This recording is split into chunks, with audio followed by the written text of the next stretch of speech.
Checkez-moi ça. Je pense que ça va être mieux de même. Le petit tabarnak. Hey!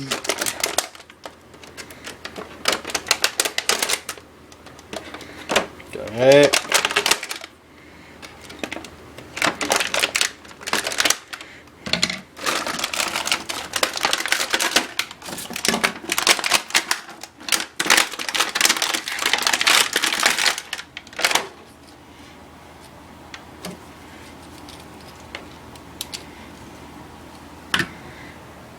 Arrête là.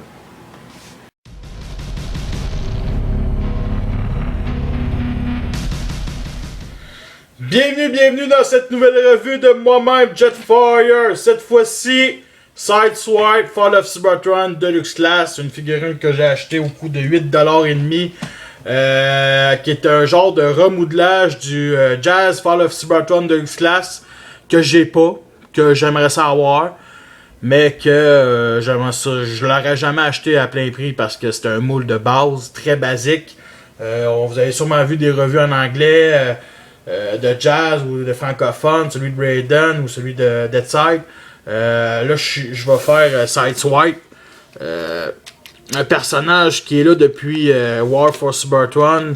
Et je peux vous dire que côté look voiture, c'est très fidèle à ce qu'on voit dans le jeu vidéo.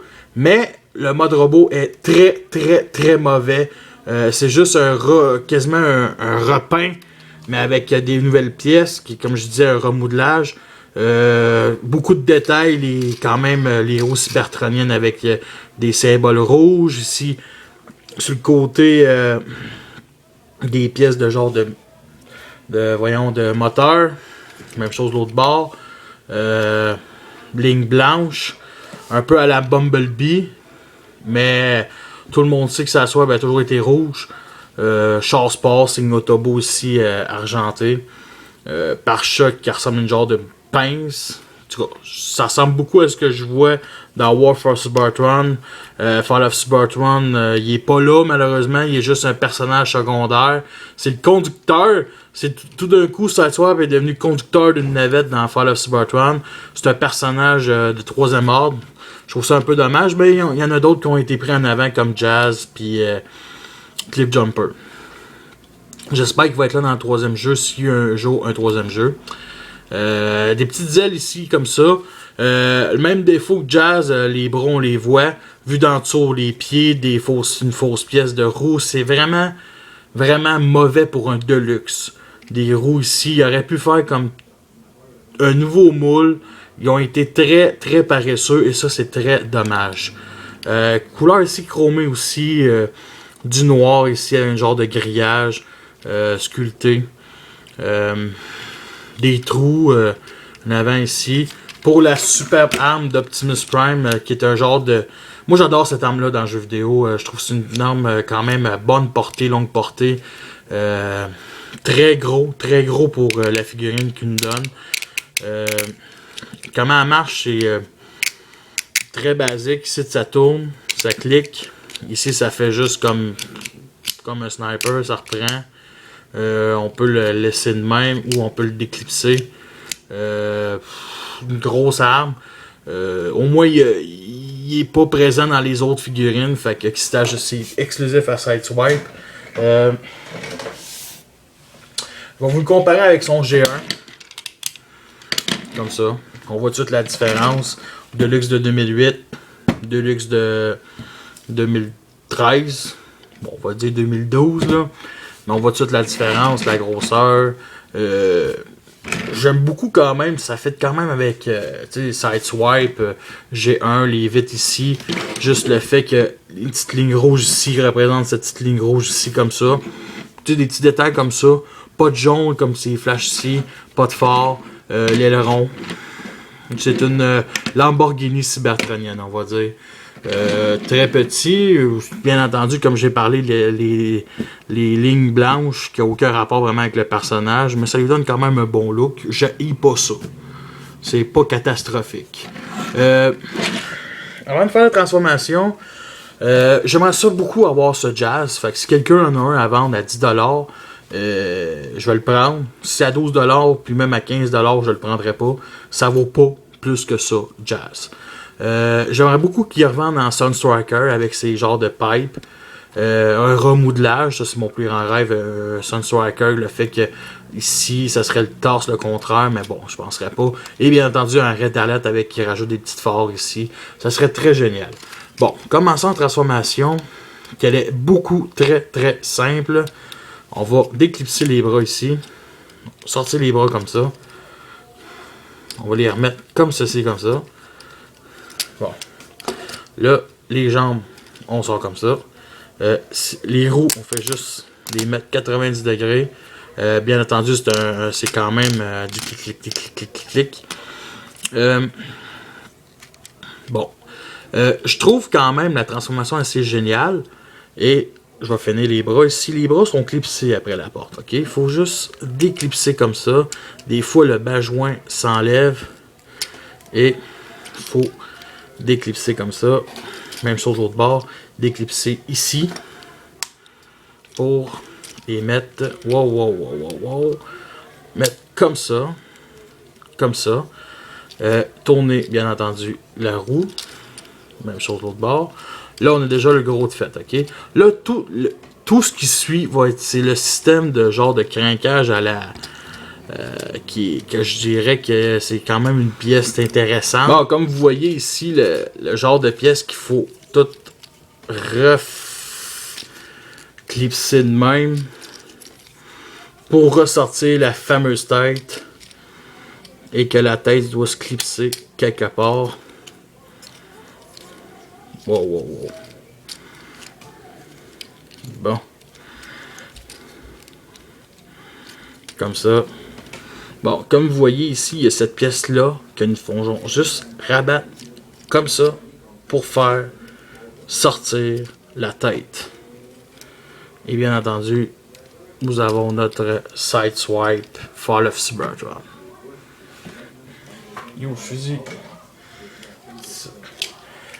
Ce que j'aurais bien aimé dans cette figurine-là, c'est peut-être un petit lance-roquette qui aurait pu être comme le lance-roquette de Jazz puis qui nous donne avec. Un peu comme Tramag qui avait donné le fusil pour former le grosse épée. Mais bon, voici son énorme flingue. Sideswipe Fall of Cybertron. Bon, le mode robot de Sideswipe. Ôtez l'âme premièrement.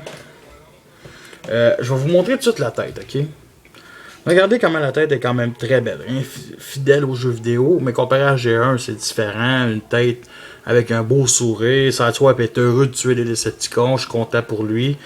Une tête quand même très grosse pour la figurine. Okay? Ça peut-être paraît pas parce que c'est le torse, mais c'est peut-être plus le torse qui est gigantesque pour la figurine. Des petites jambes, des petits bras. Même avec ça, vu de même, c'est quand même plus gros, plus épais, mais en réalité, c'est vraiment un gigantesque torse. C'est une figurine très basique. Ça aurait pu être un basique, un Commander, un Cyberverse Commander. Je suis quand même déçu quand même qu'on fait une version lâche. Parce que Jazz, Sideswipe, je veux dire, ce n'est pas un repeint de Jazz dans G1. C'est son propre moule. Même Sunstriker qui est son frère jumeau, il a son propre moule. Et ça, c'est un peu dommage que le fait qu'ils sont vraiment lâches. Côté articulation, c'est bien simple. Checkez. La tête est sur un bas joint, aucun light piping. 360 degrés les bras, les coudes aussi. Les coudes, ils clipent juste en avant, peut-être un clip en arrière, mais si tu forces trop, il va péter. Les bras, les mains sont sur un bas joint.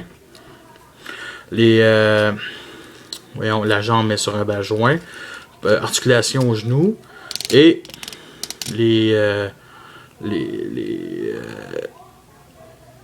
les pieds sont, je dirais pas une articulation, c'est une pièce de transformation. Mais une chose que je trouve dommage, c'est que j'ignore si vous voyez la saleté ici. Mais le fait que c'est une pièce de transformation qui n'arrête pas de faire ça, ben ça finit toujours par être un peu sale ou un peu magané ou ça commence à... Non, il est peut-être juste sale. C'est ça, il est peut-être juste sale. Mais ça reste que la poussière pogne dedans. Et ça, je trouve ça un peu dommage. Je vais vous le comparer, bien entendu, à son homologue G1. Ben, G1 Universe. On voit tout de suite la comparaison. Je suis quand même très déçu pour la grandeur. Un vieux Deluxe, un nouveau Deluxe. Il est quasiment, ça c'est une figurine parfaite. Moi je veux rien savoir du Masterpiece. Cette figurine là pour moi elle est parfaite, une très belle tête, un beau torse, les jambes, c'est un gros torse qui est plus gros que lui, mais les jambes fit puis les bras aussi. Par contre lui c'est vraiment, c'est juste le torse qui est gigantesque. J'ai fini ma revue. Est-ce que ça vaut vraiment la peine de l'acheter? Rendu là, c'est pour vous, ok? Faut pas oublier que c'est une sorte de remodelage de Jazz. Je vous conseille pas de l'acheter plein prix. La couleur est très belle. Si vous n'avez pas Jazz, vous aimez Sideswipe, achetez-la. C'est pour surtout avoir une figurine Fall of Cybertron. Mais est-ce que pour vous, est-ce que les figurines Cybertroniennes c'est important? Pour moi, oui. Mais pour vous, ça l'est-tu vraiment? C'est ça la grosse question. Fait que... Oui, c'est une figurine quand même qui en vaut la peine pour moi, pour vous. Mais il y a des figurines que de la même vague, dont Ultra Magnus, Kickback et le fameux Starscream. C'est vraiment le dernier acheté de la vague. OK? Et je vais vous conclure ça avec je sais pas si Jazz aussi, mais les petites épaules ici qui fait juste bouger. Je trouve ça cute. OK? Fait que sur ça, merci. À la prochaine. Puis la prochaine, je vais m'arranger pour que ça soit Kickback. Merci. Bye.